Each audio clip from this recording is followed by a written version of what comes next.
Welcome back to റേസ് ഏഗൺ. ഇന്ന് നമ്മൾ പഠിക്കുന്നത് അഞ്ചാമത്തെ യൂണിറ്റിലെ വളരെ ഇമ്പോർട്ടന്റ് ആയിട്ടുള്ള ഒരു ചാപ്റ്റർ ആണ് ബോൺസായി. നമ്മുടെ ആനുവൽ എക്സാമിന് ഉറപ്പായിട്ടും ചോദ്യം വരുന്ന ഒരു പാഠം തന്നെയാണ് ബോൺസായി എന്നുള്ളത്. നമുക്ക് ആ ചാപ്റ്ററും അതുപോലെ ആ ചാപ്റ്ററിൽ നിന്ന് വരുന്ന ഇമ്പോർട്ടന്റ് ക്വസ്റ്റ്യൻസ് നമുക്ക് വളരെ ഈസി ആയിട്ട് പഠിക്കാം. ആദ്യം നിങ്ങൾ എല്ലാവരും എന്ത് ചെയ്യുക, ലൈക്ക് ചെയ്യുക, ഷെയർ ചെയ്യുക, സബ്സ്ക്രൈബ് ചെയ്യുക. ഇനി നമുക്ക് വീഡിയോയിലേക്ക് പോവാം. Okay, bonsai Sudha Upadhyay. സുധാ ഉപാധ്യായ് എഴുതിയ കവിതയാണ് ബോൺസായി. റൈറ്റർ ആരാണ്? സുധാ ഉപാധ്യായ്. നോക്കൂ, तुमने आंगन से खोद कर मुझे लगा दिया सुंदर गमले में. तुमने നീ ആംഗൻ സേ, ആംഗൻ എന്താണ്? മുറ്റമാണ്. ആംഗൻ മുറ്റം. ഗോദ് കർ എന്ന് പറഞ്ഞാൽ പിഴുതെടുക്കുക അല്ലെങ്കിൽ കിളച്ചെടുക്കുക. ഓക്കെ, പിഴുതെടുക്കുക. തുമ്നെ ലഗാ ദിയ സുന്ദർ ഗമലേ മേം. ഗമല എന്ന് പറഞ്ഞാൽ ഒരു ചെടിച്ചട്ടിയാണ് കേട്ടോ. സുന്ദരമായിട്ടുള്ള ഒരു ചെടിച്ചട്ടിയിലേക്ക് എന്നെ കൊണ്ട് നടുകയാണ്. ഫിർ സജാ ലിയാ ഘർ കെ ഡ്രോയിങ് റൂം മേ. അങ്ങനെ വീടിന്റെ ഡ്രോയിങ് റൂം, സ്വീകരണ മുറി, വീടിന്റെ ആ ഒരു സ്വീകരണ മുറി സജാ ലിയ എന്താ? അലങ്കരിച്ചു. ഘർ K drawing room may Har ആനെ ജാനെ വാലാ ബഡി ഹസ്രത് സേ ദേഖ്താ ഹെ. വരുന്നവരും പോകുന്നവരും ഒക്കെ വളരെ ഹസ്രത്ത് എന്താണ്? കൗതുകത്തോടെ നോക്കുകയാണ്. और धीरे धीरे में ബോൺസായി में तब्दील हो गई. അങ്ങനെ ഞാൻ മെല്ലെ മെല്ലെ എന്തായിട്ട് മാറുകയാണ്? ബോൺസായി ആയിട്ട് മാറുകയാണ് അല്ലേ? അപ്പോൾ സുന്ദരമായിട്ടും പ്രകൃതിയിലെ മുറ്റത്ത് നിന്നിരുന്ന ഒരു ചെടിയെ, ഒരു വലിയൊരു വൃക്ഷത്തിന്റെ ആ ഒരു ചെറിയ രൂപത്തെ എന്ത് ചെയ്യാണ്? ആ പിഴുതെടുത്തുകൊണ്ട് നമ്മുടെ വീടിനുള്ളിലെ ഡ്രോയിങ് റൂമിൽ അലങ്കരിക്കാൻ വേണ്ടി ഒരു ചെടിച്ചട്ടിക്കുള്ളിലാക്കി വെക്കുകയാണ് അല്ലേ? പക്ഷെ ആ ഒരു മരത്തിന്റെ അവസ്ഥ എങ്ങനെയാണ്? ആ ഒരു ചെടിയുടെ അവസ്ഥ എന്താണ്? അത് മെല്ലെ മെല്ലെ ഒരു ബോൺസായി ആയി മാറുകയാണ്. നോക്കാം. മൗസംനെ ഫിർ കർവട്ട് ലി. കാലാവസ്ഥ ഇങ്ങനെ മാറി മാറി വരികയാണ്. മുജ്മേ ലഗേ ഫൽ ഭൂൽനെ തുമേ ഫിർ ധരായ. എന്നിലുണ്ടായിട്ടുള്ള പഴങ്ങളും പൂക്കളും ഒക്കെ നിന്നെ ഭയപ്പെടുത്താൻ തുടങ്ങി. ആരെ? മനുഷ്യരെ. അക്കി തുമ്നെ മുझे ഉഖാഡ് ഫേങ്കാ ദൂരേ പർ. അങ്ങനെ ആ ഒരു ഭയം കാരണം എന്നെ, ഇവിടെ ബോൺസായി പറയാണ്, എന്നെ നിങ്ങൾ ഉഖാഡ് ഫേങ്ക, എന്നെ പറിച്ചെടുത്ത് എവിടേക്ക് എറിഞ്ഞു? ഘൂരേ പർ, എന്താ? ചവറ്റുകുട്ടയിലേക്ക് എറിഞ്ഞു. ഘൂര എന്താണ്? ചവറ്റുകുട്ടയാണ്. ആവോ ദേഖർ ജാവോ, വരൂ, വന്ന് നോക്കിയിട്ട് പോകൂ. യഹാ മേരി ജഡേം ഓർ ഫൈൽ ഗയി ഹെ. ഇവിടെ എൻ്റെ വേരുകൾ എന്താണ്? പടർന്നു പന്തലിച്ചു കൊണ്ടിരിക്കുകയാണ് എന്ന്.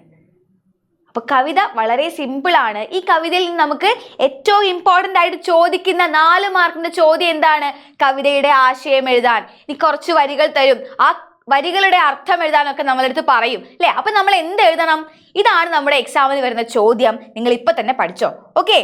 सुधा उपाध्याय हिंदी की आज की लेखिकाओं में महत्वपूर्ण स्थान रखती है.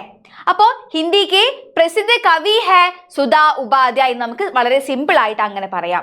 ആപ്കി ഏക് സമകാലീൻ കവിത ഹെ ബോൺസായി. അവരുടെ ഒരു സമകാലീന കവിതയാണ് ബോൺസായി. അപ്പൊ നമ്മളൊരു കുറിപ്പ് എഴുതുമ്പോൾ, ഒരു ആശയം എഴുതുമ്പോൾ ആദ്യം കവിതയുടെ പേര് എഴുതണം അല്ലേ? അതായത് ബോൺസായി എന്ന കവിതയുടെ പേര് പരാമർശിക്കണം, കവിയുടെ പേര് പരാമർശിക്കണം, അതോടൊപ്പം തന്നെ ഇത് സമകാലീൻ കവിതയാണെന്ന് കൂടെ പരാമർശിക്കണം. ഏത്? ബോൺസായി മാത്രം. ഓക്കെ. വിശാൽ പ്രകൃതി മേ ബഡി സ്വതന്ത്രദാസേ.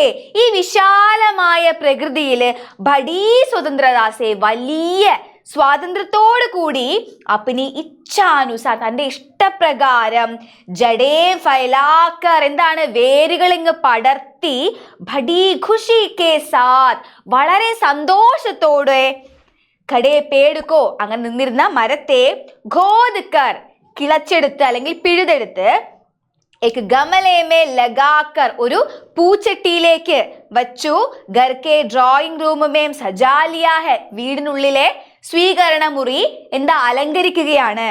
അർത്ഥാത് ഇവിടെ ഉദ്ദേശിക്കുന്നത് പേട് കി ആസാദി മേ, മരത്തിന്റെ ആ ഒരു സ്വാതന്ത്ര്യത്തെ, ദബാവ് ഡാൽക്കർ, അതിനെ അവിടെ എന്താ? അവിടെ സ്റ്റോപ്പ് ചെയ്യിപ്പിച്ചുകൊണ്ട്, ഉസേ ഗുലാം ബനാദിയ, ഗുലാം എന്താ? അടിമ, അതിനെ അടിമയാക്കുകയാണ്. വിശാൽ പ്രകൃതിമേം ജഡേം ഓർ ശാഖായേം ഫൈലാക്കർ, ഈ ഒരു വിശാലമായ പ്രകൃതിയില് വേരുകളും ചില്ലകളും ഒക്കെ പടർത്തി, ബഡി സ്വതന്ത്രദാസേ ഗഡേ ഹോനെ വാലെ അല്ലെ, വളരെ സ്വാതന്ത്ര്യത്തോടു കൂടി നിൽക്കേണ്ട ആ ഒരു മരത്തെ ഗർക്കെ അന്തർ, വീടിന്റെ ഉള്ളിൽ ഗുലാം ബൻകർ, ഗുലാം എന്താണ്, അടിമ, ഒരു അടിമയെ പോലെ, ഏക് ഗമലേമേ ദേഖ് കർ, ഒരു പൂച്ചട്ടിയിൽ കണ്ടതുകൊണ്ട്, ലോക് ബഡി ആശ്ചര്യസേ ഉസേ ദേഖ, വരുന്നതും പോകുന്നതുമായിട്ടുള്ള ആളുകൾ എന്താ, അതിനെ വളരെ ആശ്ചര്യത്തോടു കൂടി നോക്കുകയാണല്ലേ. ധീരേ ധീരെ, മെല്ലെ മെല്ലെ, പതുക്കെ പതുക്കെ, വ പേട്, ആ ഒരു മരം, ബോൺസായി ബൻ ഗയി, ബോൺസായി ആയിട്ട് മാറുകയാണ്. യാനി പൂരി തര ഗുലാം ബൻ ഗയി, അത് മൊത്തത്തിൽ അങ്ങ് അടിമയായിട്ട് മാറുകയാണെന്നാണ് പറയുന്നത് അല്ലെ. ഓക്കെ.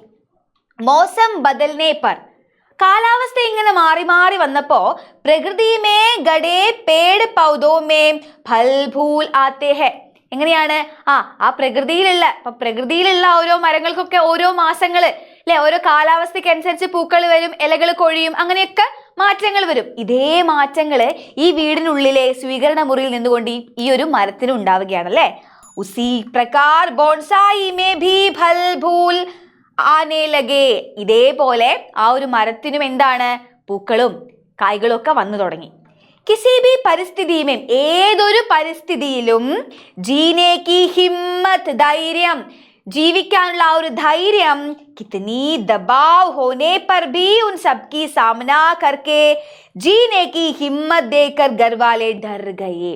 അപ്പൊ വീട്ടിലുള്ള ആളുകൾക്ക് പേടിക്കുകയാണ്, എന്തിനാണ്, ഇതിനെ പ്രകൃതിയിൽ നിന്നും കിളച്ചെടുത്തിട്ട് പിഴുതെടുത്തിട്ടാണ് ഇവിടെ കൊണ്ടുവന്നിരിക്കുന്നത്, എന്നിട്ട് പോലും അത് ഇവിടെ പിടിച്ചു നിൽക്കുന്നുണ്ട് അല്ലെ, അതിന് കായ്കളും കനികളും ഒക്കെ വന്നു തുടങ്ങി.